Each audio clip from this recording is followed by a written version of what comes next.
am Catherine Mitchell, 76 years old, and I never imagined my own daughter would reduce our relationship to a billing statement. As a retired schoolteacher who spent 40 years shaping young minds in rural Montana, I thought I understood human nature. But last Wednesday, Chloe sent me an itemized invoice for $150,000 to cover her wedding and honeymoon expenses, 3 days after officially uninviting me from the ceremony. Attached was a sticky note in her handwriting that read, "Final payment due by Friday.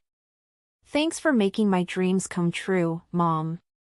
I sat in my small kitchen, staring at that bill, and something cold settled in my chest where warmth used to live.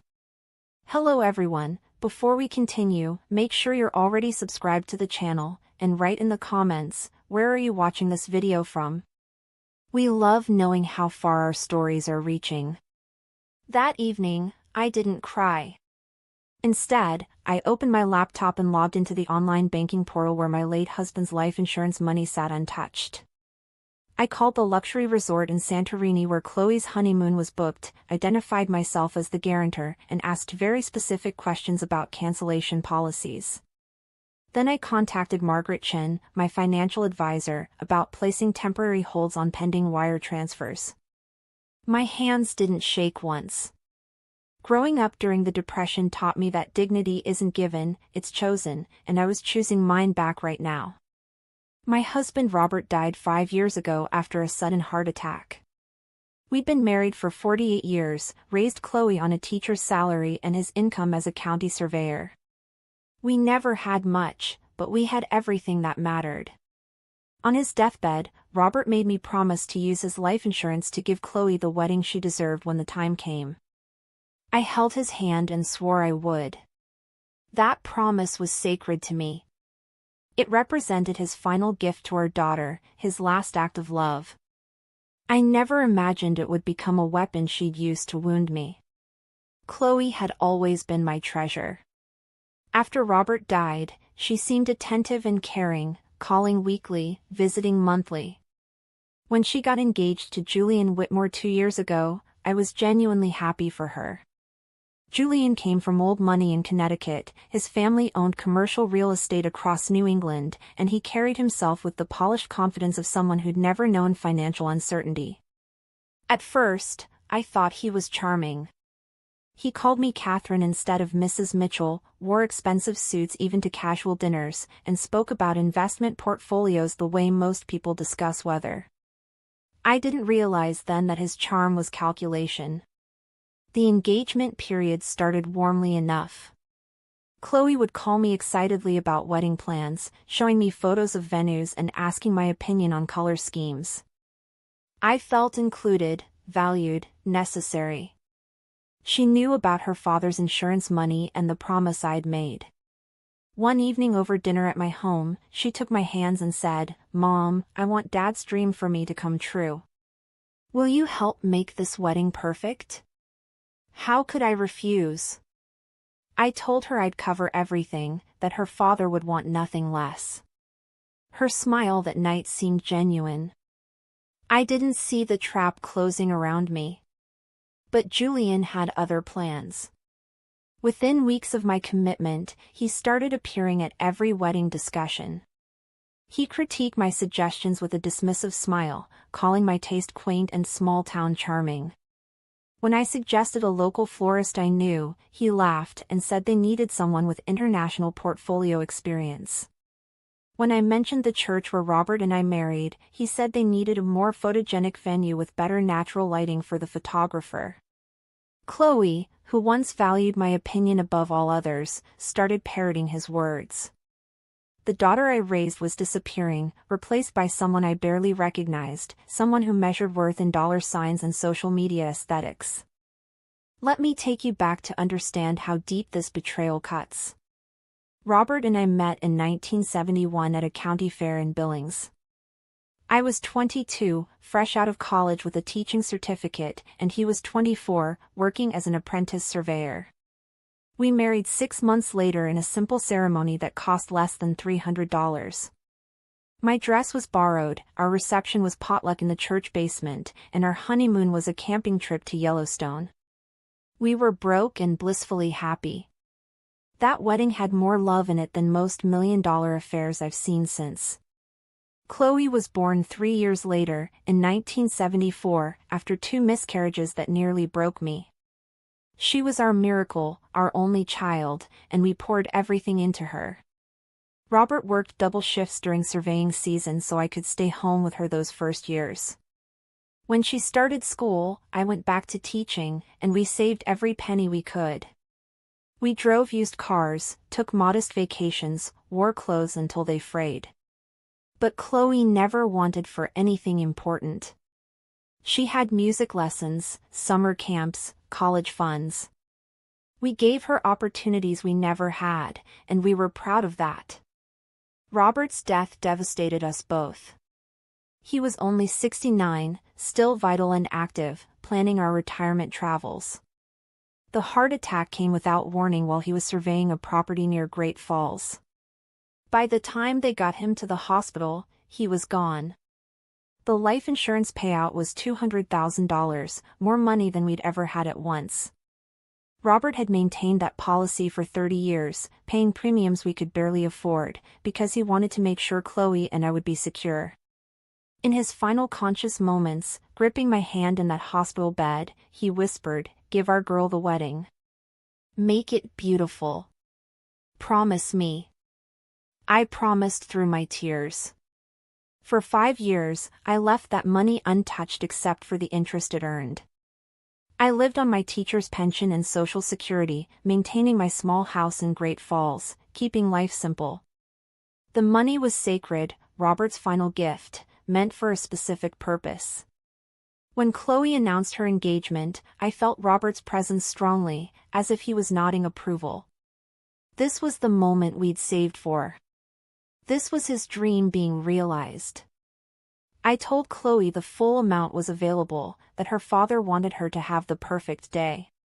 She cried and hugged me, saying, "Dad is still taking care of us." I believed her love was real. The planning started beautifully. Chloe wanted a destination wedding, something elegant and memorable. We discussed locations for months: California vineyards, Colorado mountain resorts, even Hawaii. She seemed to genuinely want my input, asking what I thought Dad would have loved.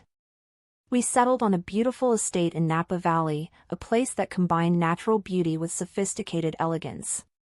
The venue alone was $45,000, more than Robert and I spent on our first house, but I didn't hesitate. This was what we'd saved for. This was the promise I'd made. I wired the deposit personally, feeling Robert's approval in my heart.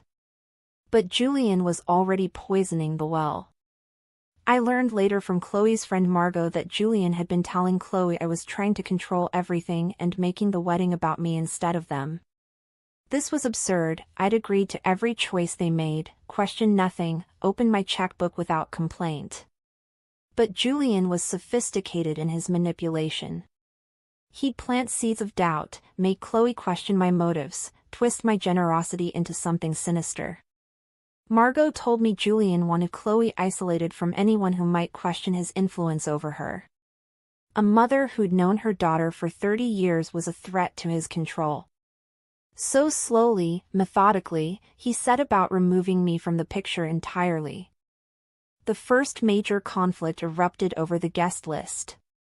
I'd assumed, naturally, that my extended family would be invited: my sister Patricia and her family from Oregon, my cousin Henry who'd driven me to the hospital the night Robert died, my longtime teaching colleagues who'd watched Chloe grow up. These were people who loved Chloe, who'd been part of her life story. When I submitted my list of 30 guests to the wedding planner, Julian called me directly for the first time. His voice was cold and clipped. "Catherine, we're curating a very specific atmosphere. Your side will need to be limited to 10 people maximum. Choose wisely." Curating an atmosphere. Those words echoed in my head for days. A wedding wasn't a museum exhibit or a corporate event, it was supposed to be a celebration of family and love. But when I gently mentioned this to Chloe, she sighed heavily and said, "Mom, you're being difficult. Julian's family is huge, and we have limited space. Can't you just cooperate?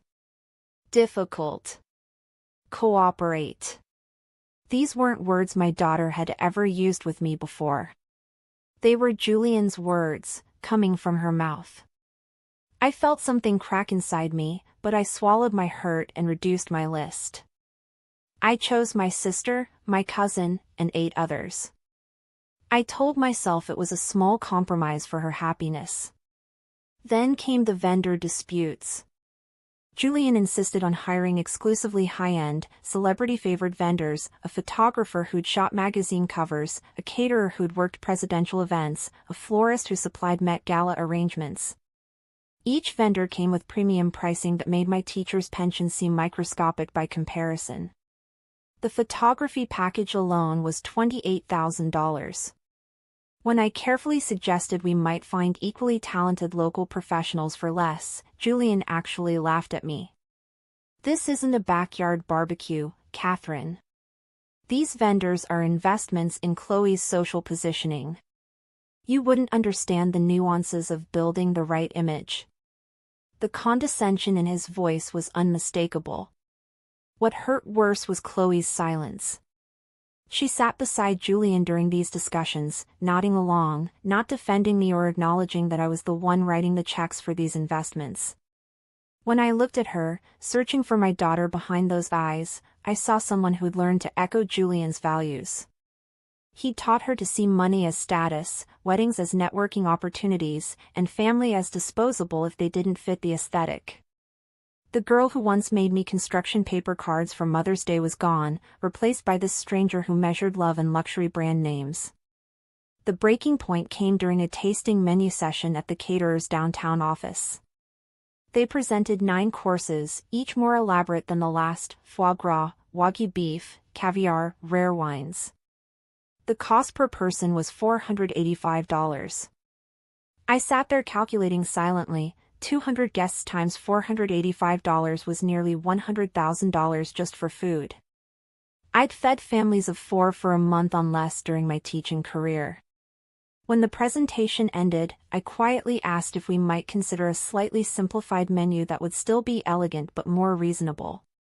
Julian's face darkened. Are you seriously trying to cheap out on my wedding day? After everything we've accommodated for you? His wedding day. Not our wedding day. Not Chloe's day. His. And what exactly had they accommodated for me? I'd been nothing but agreeable, had written check after check, had reduced my guest list, had swallowed every insult about my taste and background. But before I could respond, Chloe touched Julian's arm and said, "Mom, maybe you should just trust our vision. This is important to us." The dismissal in her voice was worse than Julian's open contempt. My own daughter, the child I'd raised to value character over appearance, was telling me my concerns didn't matter. I drove home that night with tears blurring the Montana highways, wondering when I'd lost her. If you're relating to this story, please hit the like button and share your own experiences in the comments below. Sometimes we need to know we're not alone in facing family betrayal. Don't forget to subscribe for more stories about finding strength in difficult times. 3 months before the wedding, Chloe called me on a Tuesday evening. I could hear Julian in the background before she even spoke, his voice a low murmur of instruction. She didn't start with hello. Instead, she said, "Mom, we need to talk about the wedding." My stomach dropped immediately, something in her tone carried finality. I asked if everything was okay with the planning. Long pause. Then she said, "Julian and I have decided that your presence at the wedding would create unnecessary tension. We think it's best if you don't attend." The words hit me like a physical blow. My vision actually tunneled for a moment. I couldn't process what she'd said. Not attend? Not attend my only daughter's wedding, the wedding I was funding entirely with her father's sacred life insurance money? I asked her to repeat herself, certain I'd misheard. She did, slower this time, enunciating each word like I was a difficult student. You're not invited to the wedding, Mom. We'll send you photos afterward. I asked why, my voice breaking despite my efforts to stay calm. She recited what was clearly a prepared speech. I'd been controlling, I'd questioned their choices, I'd made Julian uncomfortable with my small-town values, I was bringing energy that didn't align with their vision. Every word was Julian's poison, delivered in my daughter's voice. I tried reasoning with her. I reminded her this was her father's money, his dying wish, his dream for her. She cut me off sharply. That money was Dad's gift to me, not to you. You're just the delivery system. We're grateful for the financial contribution, but that doesn't purchase you a seat at an event where you're not wanted. The clinical coldness of her words, delivery system, financial contribution, not wanted, shattered something fundamental in me. This wasn't my Chloe speaking. This was a woman Julian had reconstructed in his image, someone who saw her mother as a transaction rather than a person. I whispered, "How can you do this?" She said, "I'm doing what's necessary for my future," and hung up. I sat in my living room for 3 hours after that call, not moving, barely breathing. The house Robert and I had filled with love felt hollow and tomb-like.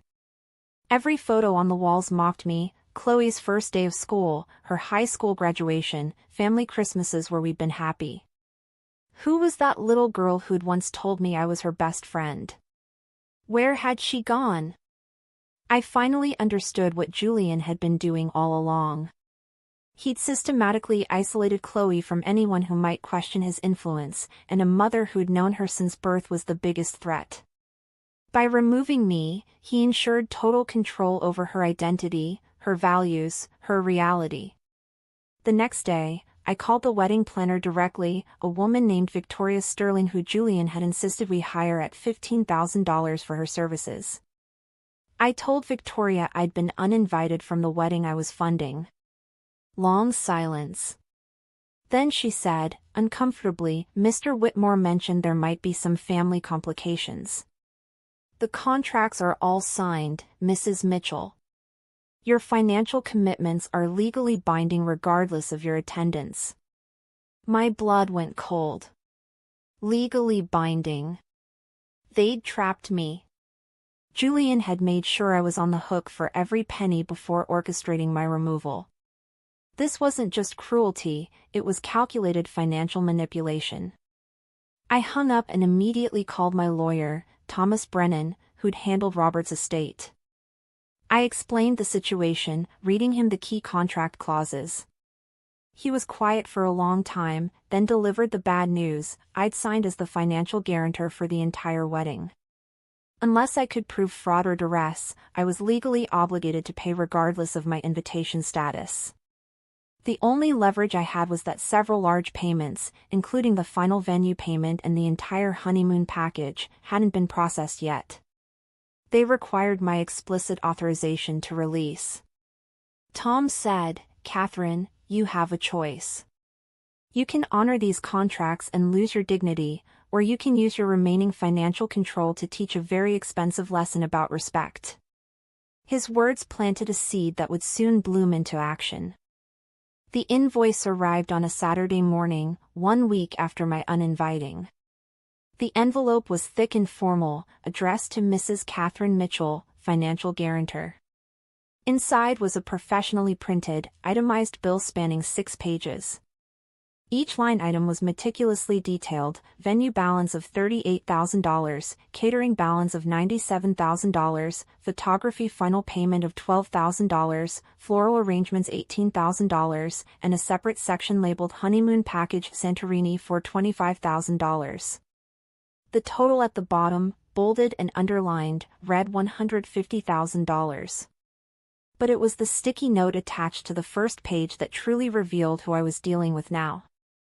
In Chloe's handwriting, with little hearts dotting the I's like she was writing a thank you card for a birthday gift, it read, "Mom, final payment due by Friday.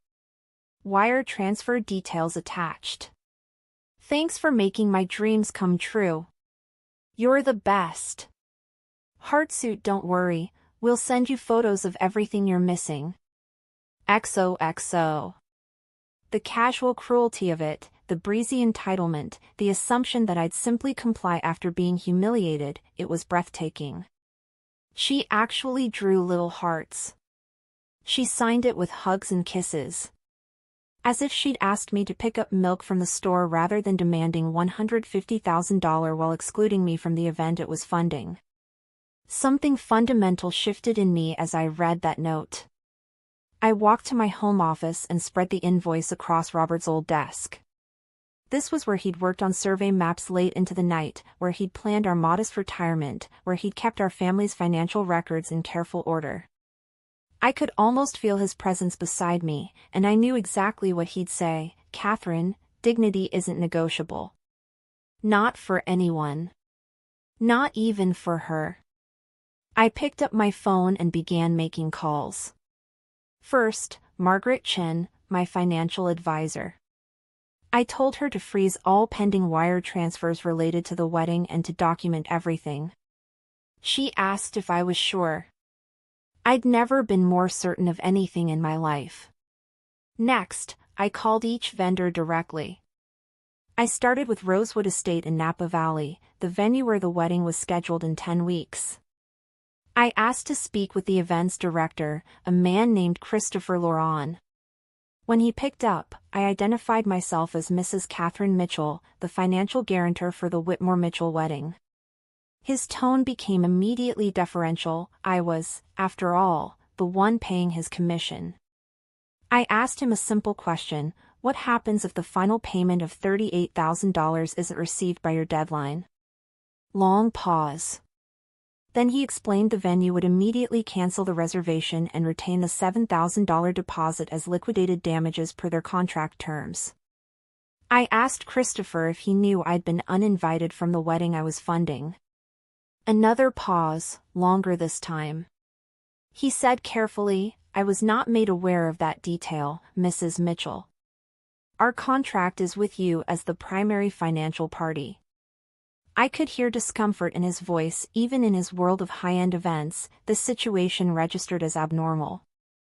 I told him I'd be in touch about the final payment and asked him to direct all future communications exclusively to me, not to Julian or Chloe.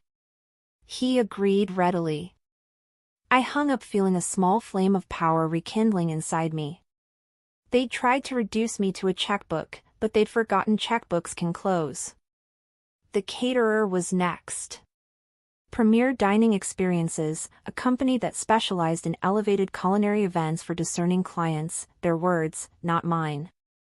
I spoke with the owner, a woman named Dominique Ashford, who'd personally pitched us the $97,000 package. I asked the same question: what happens if final payment isn't received? She was more direct than Christopher had been. "Mrs. Mitchell, if we don't receive the $85,000 balance within 2 weeks of the event date, we cancel the contract entirely. Our reputation depends on prompt payment. We have backup events ready to fill premium dates." Her tone suggested this happened more often than people realized, couples with champagne dreams and beer budgets. This story hits different when you realize how common financial manipulation is in families. If you're finding value in this content, please like this video and let me know in the comments if you've ever had to set boundaries with entitled family members. Your support helps us continue sharing these important stories. Subscribe so you don't miss what happens next. When I explained I'd been uninvited from the wedding I was financing, Dominique's tone changed entirely. "Mrs. Mitchell, I need to be frank with you. We've worked hundreds of high-end weddings, and we've seen this dynamic before. What you're describing is financial exploitation. Our contract is with you. You have every legal right to modify or cancel our services." Her validation, this stranger's acknowledgement that I wasn't crazy or petty, brought tears to my eyes. For weeks I'd been gaslit into believing I was the problem, that my hurt was unreasonable, that I was being difficult. Hearing a neutral party confirm the situation was objectively wrong gave me strength I desperately needed. I spent the next 3 days conducting what I can only describe as financial forensics on my own daughter's wedding. I'd been excluded from planning meetings for weeks, kept in the dark about decisions, treated as nothing more than a funding source. Now I needed to understand exactly what I'd been paying for and what leverage I still possessed. I started with the contracts I'd signed, reading every line of fine print with the careful attention I'd once given to union negotiations during my teaching career. What I discovered was both infuriating and strategically useful. Julian had structured everything to maximize my financial obligation while minimizing my control. Most contracts listed me as primary financial guarantor, but Julian and Chloe as event principals with decision-making authority. This meant they could make changes, add expenses, and direct vendors while I remained legally responsible for payment. It was elegant in its cruelty. I had all the liability but none of the power. Except for one critical detail Julian had overlooked, several major payments still required my explicit, manual authorization. The final venue payment was one. The honeymoon package was another. And the photographer's second half payment was a third. Together, these represented $75,000 in leverage. I called Margot Collins, Chloe's college roommate who'd remained friendly with me even as Chloe drifted away. Margot had been demoted from maid of honor to regular bridesmaid after Julian decided the wedding party needed to be visually cohesive, his code for excluding anyone who didn't fit his aesthetic standards. I invited Margot for coffee at my home, and what she told me confirmed my darkest suspicions. According to Margot, Julian had been systematically rewriting Chloe's history, convincing her that I'd always been controlling and small-minded, that her father had been weak and unambitious, that her entire upbringing was something to overcome rather than cherish. Margot showed me screenshots from the wedding planning group chat that I'd been removed from 3 months earlier. The messages were shocking. Julian had written, "We need to phase Catherine out completely. She's a drag on Chloe's elevation. Every time she talks about when your father and I or our family values, it pulls Chloe backward into poverty mentality. The old life is dead. We're building the new one." Chloe had responded with a heart emoji and "You're so right. I need to stop letting her guilt me." Reading my daughter reduce our entire family history to poverty mentality felt like being stabbed. Robert and I hadn't been poor, we'd been purposeful. We'd chosen meaningful work over high salaries, family time over career advancement, integrity over image. But Margot had more to show me. Apparently, the wedding wasn't just a celebration, it was a networking event. Julian had sent invitations to senior partners at his real estate firm, potential investors in a development project he was pursuing, and what he called key social influencers in Connecticut's old money circles. The wedding wasn't about love or commitment, it was a stage for Julian to perform his arrival into elite society, with Chloe as his beautiful, well-curated prop. My exclusion wasn't personal, it was strategic. A mother-in-law who was a retired public school teacher from Montana didn't fit the narrative Julian was selling. I was a plot hole in his fiction. Armed with this information, I contacted Daniel Foster, the photographer whose $28,000 package included engagement photos, wedding day coverage, and a luxury album with Italian leather binding. I told Daniel I was reconsidering the scope of services and might need to scale back due to budget concerns. His response was immediate and panicked.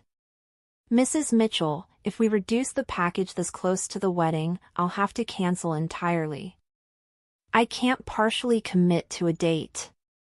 It's all or nothing." Perfect. I asked if the contract allowed me to cancel with appropriate notice. He confirmed it did, though I'd forfeit the $8,000 deposit as a cancellation fee. I thanked him for his time and said I'd be in touch within the week.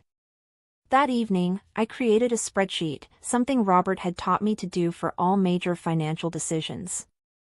On the left side, I listed every payment I'd already made that was non-refundable, deposits, contracted services already rendered, things I couldn't recover. That total came to $43,000. On the right side, I listed every payment still pending my authorization: venue balance, catering balance, photography balance, honeymoon package, and several smaller vendor final payments. That total came to $107,000. I stared at that spreadsheet for a long time, understanding fully what I was looking at. This was my power. This was my leverage. This was my choice. And for the first time since receiving that cruel invoice, I smiled. Julian called me on Thursday evening, 5 days after I'd received the invoice and 4 days before the payment deadline. His voice had the practiced warmth of a salesman, though I could hear the tension underneath. "Catherine, hi. Just wanted to touch base about the outstanding payments. Victoria mentioned she hasn't received confirmation of the wire transfers yet. I'm sure it's just an oversight, but the venue and caterer are getting nervous. You understand how these premium vendors are very particular about their payment schedules." His casual tone suggested this was a minor administrative matter, not a $107,000 demand after exiling me from my own daughter's wedding. I let the silence stretch for a long moment before responding. "Julian, I've been thinking carefully about those payments." Another pause. I could practically hear him tensing. "Thinking about them how?" His warmth evaporated. I continued calmly, "I'm thinking about whether it makes sense to fund a wedding I'm not invited to attend. I'm thinking about what my late husband would say about being treated as a checkbook rather than a mother. I'm thinking about self-respect and what lessons we teach people when we allow ourselves to be exploited." The silence on his end was absolute. I'd apparently surprised him. He'd expected compliance, not resistance. When he finally spoke, the salesman was gone, replaced by something cold and calculating. "Let me be very clear, Catherine. You signed contracts. You made commitments. You are legally obligated to fulfill those payments regardless of your invitation status. If you breach those contracts, Chloe and I will sue you for damages, and we will win. You'll lose the lawsuit and destroy your relationship with your daughter permanently. Is that really what you want? Over pride?" His tone was threatening now, meant to intimidate. But I'd been a teacher for 40 years. I'd faced down aggressive parents, hostile administrators, and budget-cutting school boards. Julian's attempt at intimidation felt almost quaint. I responded with equal coolness. "Julian, I spoke with my attorney. Yes, I signed as guarantor for payments I approved. But several of these outstanding payments, including the honeymoon package I knew nothing about until this week, were added without my explicit consent. My lawyer is quite interested in how those were charged to my financial guarantee without my authorization.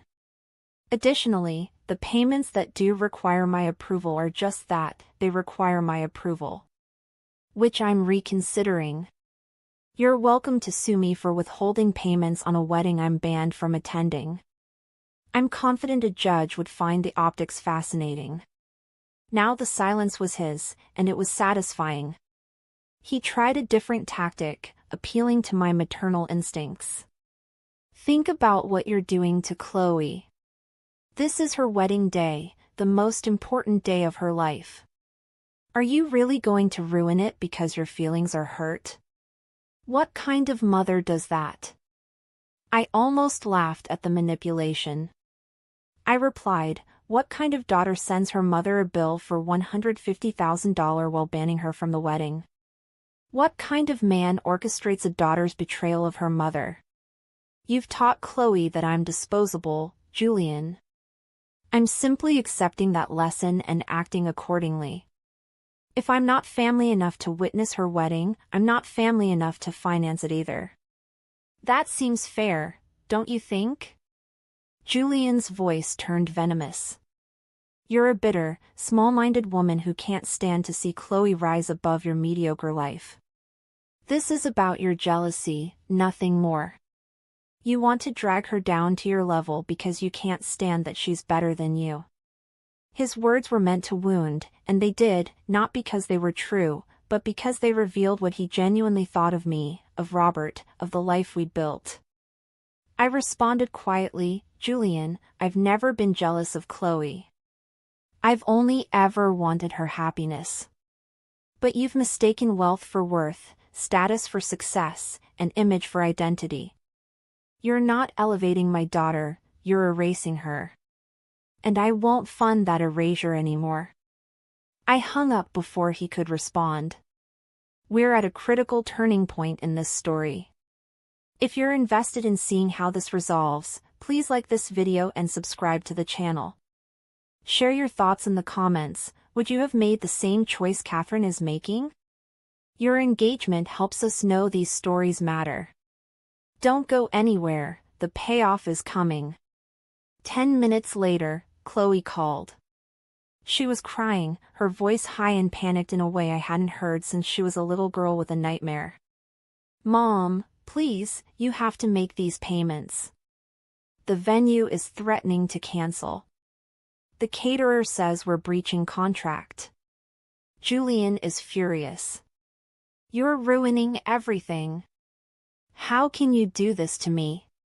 Part of me, the mother who'd comforted every childhood hurt, who'd sacrificed everything for her well-being, wanted to cave immediately. But another part, the part Robert had strengthened with his steady integrity, held firm. I asked her a simple question, "Chloe, why am I not invited to your wedding?" She stammered, because you were making everything difficult," and Julian said. I interrupted gently. Julian said, "But what do you say, Chloe? What do you want?" The silence after my question lasted so long I thought the call had dropped. Finally, Chloe whispered, "I want you to pay for the wedding, Mom. That's what Dad wanted. You promised him." Her words crystallized everything wrong with what we'd become. She didn't want me at her wedding. She didn't want my presence, my blessing, my joy in her happiness. She wanted my money. That distinction, spoken so nakedly, broke something that couldn't be repaired. I told her, "Your father wanted you to have a wedding filled with love and family, not a networking event that excludes your mother. This isn't what he dreamed of, Chloe. And I won't dishonor his memory by funding your father's worst nightmare." She started crying harder. "You're being selfish. This is my wedding. My one special day. And you're destroying it because you're mad at Julian." I let her finish before responding. "Chloe, I was never mad at Julian. I was hurt that you let him convince you I was expendable. I was heartbroken that you reduced me to a bank account. But I was never mad, I was grieving. I was grieving the daughter I raised, who valued character over status, who understood that love isn't a transaction. That daughter would never have sent me a bill with hearts on it after uninviting me from the most important day of her life. I don't know who you've become, but she's a stranger to me." Chloe's sobs intensified, but I couldn't comfort her anymore. Not when she was crying over money, not over our fractured relationship. After we hung up, I sat at Robert's desk and made the calls I'd been preparing for. First, Christopher Lauron at Rosewood Estate. I told him I would not be authorizing the final venue payment of $38,000. He expressed sympathy and confirmed the cancellation would be processed immediately, with the $7,000 deposit retained per contract terms. Next, Dominique Ashford at Premier Dining. Same message. She actually thanked me for letting her know with enough notice to book a backup event. Then Daniel Foster, the photographer.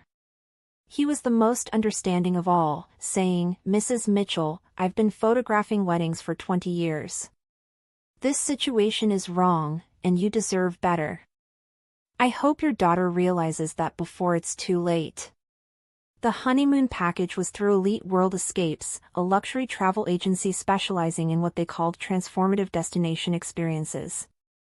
I discovered this charge only when reviewing the invoice, $25,000 for 12 days in Santorini, including a private villa, personal chef, yacht rental, and couple spa treatments. I'd never approved this expense. When I called and explained I hadn't authorized the charge and wouldn't be paying it, the agent, a woman named Simone, put me on hold for several minutes. When she returned, she said carefully, "Mrs. Mitchell, Mr. Whitmore told us you'd approve this as a wedding gift. If that's not accurate, we'll need to bill him directly. His credit card on file won't cover the balance."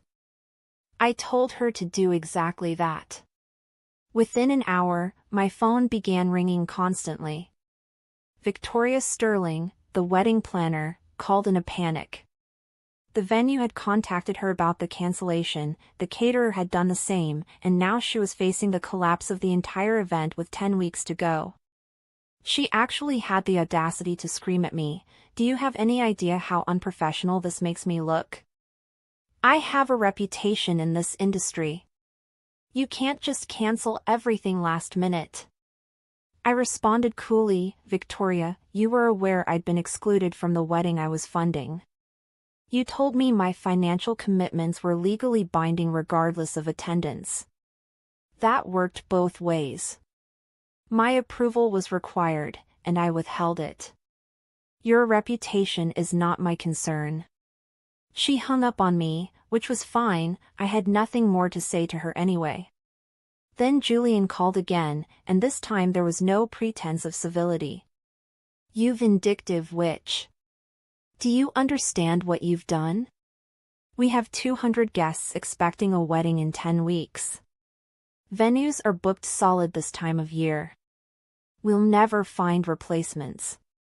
You've sabotaged us out of pure spite." Chloe is devastated. Her friends are already asking questions. "You've humiliated us publicly." I let him vent until he ran out of steam, then I said something I'd been rehearsing in my mind. "Julian, you made a critical miscalculation. You thought because I was a retired teacher from Montana, I was weak and compliant. You thought because I loved my daughter, I'd accept any treatment. But respect isn't optional in my world. It's foundational. You wanted my money without my presence. Now you have neither. Good luck explaining to those 200 guests why the wedding they're expecting doesn't exist anymore." The final call that evening was from my sister Patricia in Oregon. Chloe had apparently called her, sobbing, asking Patricia to intervene and convince me to release the payments. Patricia listened to my explanation of everything that had happened, the systematic exclusion, the manipulation, the bill with hearts on it, and when I finished, she was quiet for a long moment. Then she said, "Catherine, I'm proud of you.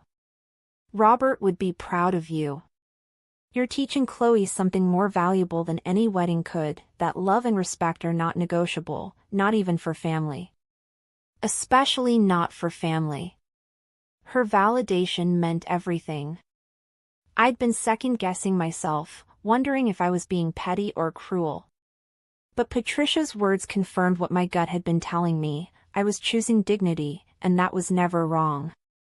That night, I sat in Robert's favorite chair and talked to him the way I had in the years since his death. I told him what I'd done, explained my reasoning, asked if he thought I'd made the right choice. In my heart, I felt his answer clearly, he was proud. He'd always said the worst thing we could teach Chloe was that bad behavior would be rewarded. By funding a wedding that excluded me, I'd be teaching her that cruelty had no consequences, that financial manipulation was acceptable, that mothers existed to be used and discarded. Robert wouldn't have wanted that lesson any more than I did. His life insurance money was meant to bless our daughter, not enable her transformation into someone we wouldn't recognize. I'd honored his true wish by refusing to fund the corruption of everything we'd raised her to be. The next 72 hours were chaos I watched from a distance, like observing a wildfire from across a valley. Margot kept me updated through text messages, filling me in on the panic spreading through Chloe and Julian's world. The Rosewood Estate cancellation triggered a domino effect. Without a venue, the caterer canceled automatically per their contract terms. Without catering, the florist withdrew since their arrangements were designed specifically for the venue's aesthetic. The photographer, already released from his contract by my call, booked another wedding for that date. Victoria Sterling resigned as wedding planner, citing irreconcilable circumstances and keeping her full $15,000 fee since they'd breached contract by losing the venue through non-payment. Julian tried desperately to find replacement vendors, but 10 weeks before a wedding in peak season was impossible for the caliber he demanded. Every luxury venue was booked solid. High-end caterers had commitments locked in months or years in advance. He'd built his wedding on a foundation of my guaranteed money, and when that foundation crumbled, the entire structure collapsed. According to Margot, Julian was raging constantly, blaming Chloe for not managing her mother better, blaming me for being unstable and vindictive, blaming everyone except himself for the situation his manipulation had created. Chloe, meanwhile, was inconsolable. She'd sent save the dates to 200 people. She'd posted engagement photos on social media with captions about her dream wedding. Now she had to explain why that dream had evaporated. The social humiliation Julian feared most began unfolding exactly as he'd predicted. Guests who'd received save the dates started calling and texting, asking for venue details to book hotels. Chloe had to tell them the wedding was postponed indefinitely. Word spread quickly through Julian's social circles. The wedding that was supposed to establish him as a serious player among Connecticut's elite became instead a story of spectacular failure. His colleagues at the real estate firm heard about it. The investors he'd invited heard about it. The key social influencers heard about it.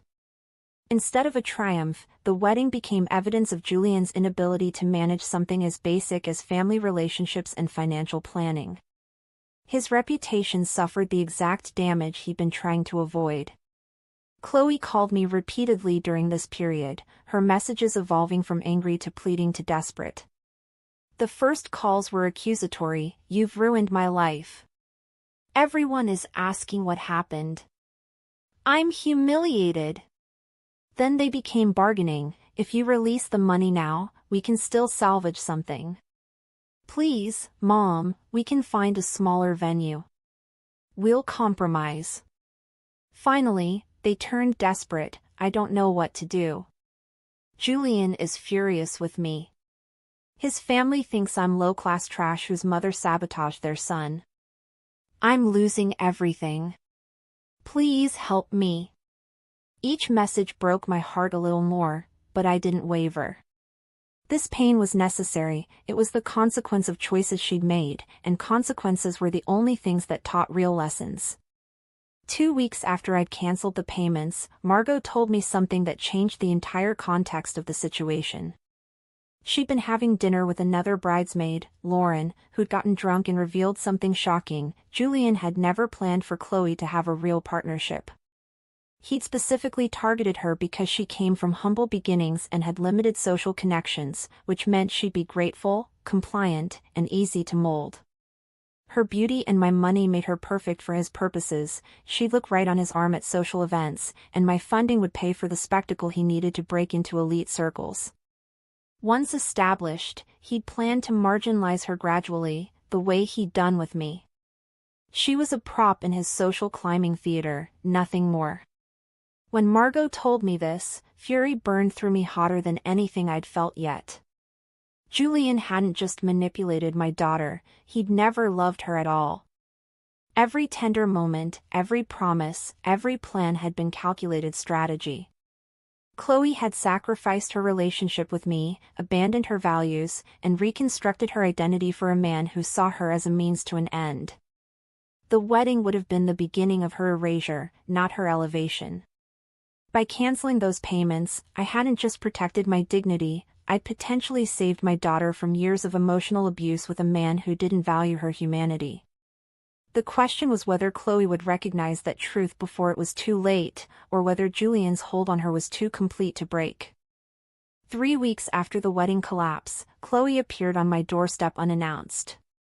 It was a Thursday afternoon in late spring, the Montana sky brilliant blue above the mountains.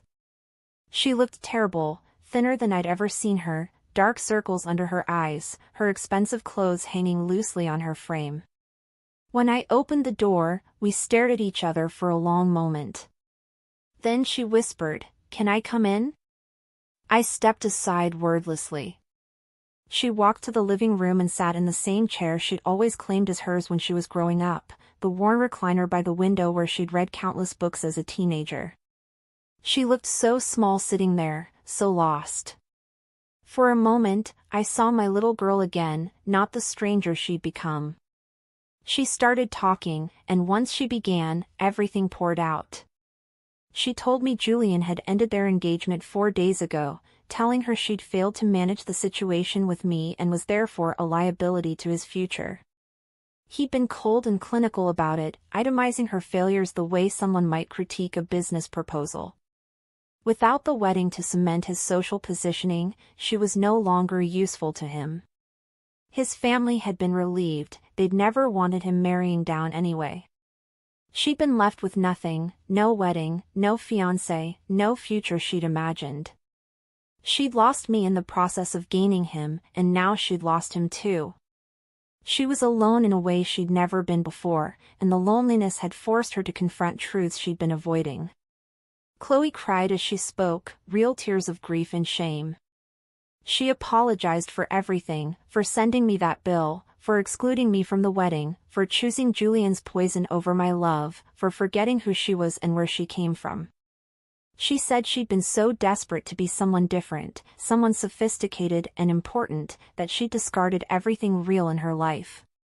Julian had offered her a fantasy of belonging to a world that seemed glamorous and powerful, and she'd been willing to sacrifice anything to access that world, including her own mother. She'd confused money with worth, status with success, Julian's approval with love. Now, with the fantasy shattered, she could see clearly how much she'd lost and how little she'd actually gained. I listened without interrupting, letting her speak until she'd said everything she needed to say.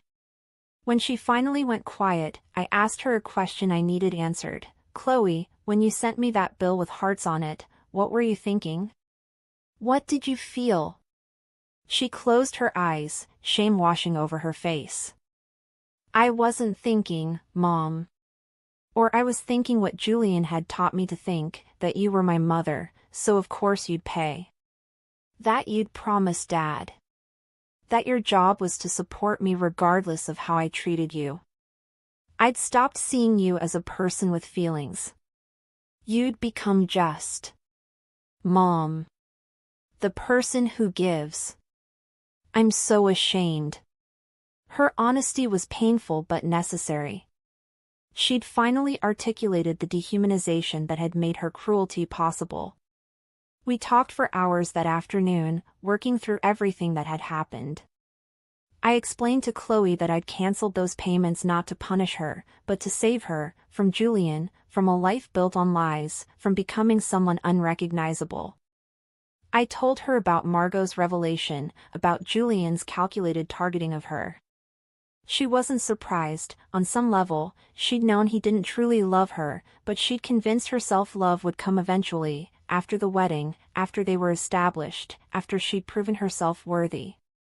She'd been chasing his approval the way people chase mirages, never realizing the thing she sought didn't exist. My refusal to fund that chase had shattered the illusion before she'd legally bound herself to it through marriage. I told Chloe about the $107,000 I'd withheld from the wedding.